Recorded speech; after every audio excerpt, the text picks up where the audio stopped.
Sveiki ir ačiū, kad esate čia.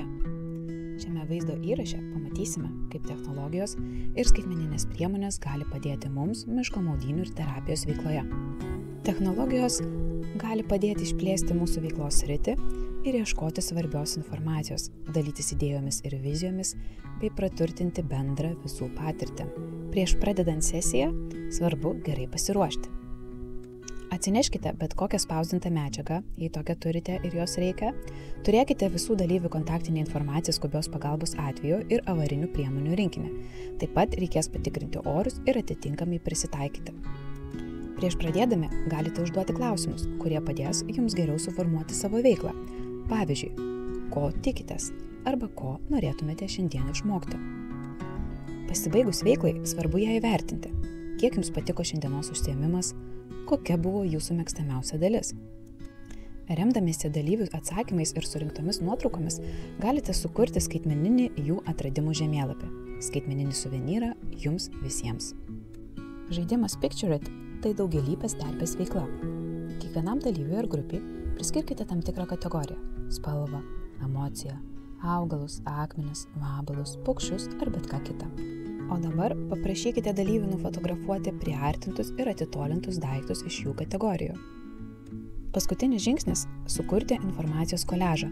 Paprašykite dalyvių paruošti skaitmeninį plakatą, kuriame būtų jų padidintos nuotraukos su pavadinimais ir įdomia informacija apie jas. Žaidimo Atspėk tai metu dalyviai naudodami padidintas nuotraukas sukurs spėjimo kortų žaidimą. Atsispauskite nuotrauką vienoje popieriaus lapoje pusėje, o atsakymą arba padidintą nuotrauką kitoje. Taip pat galite paprašyti dalyvių parengti skaitmeninį plakatą, kuriame būtų jų mėgstamiausia užsiėmimo dalyko nuotrauka ir paaiškinimas, kodėl. Smagus kombinuotas žaidimas, kurį galite žaisti, vadinasi Sound On. Kiekvienam dalyviui ar grupiai priskirkite tam tikrą kategoriją – spalvą, emociją, augalų garsus, ritmą, vabalus, paukščius ar ką tik norite. Paprašykite jų įrašyti trumpus miško garsus, atitinkančius jų kategoriją. Dabar paprašykite jų įrašyti trumpus tos pačios kategorijos vaizdo įrašus.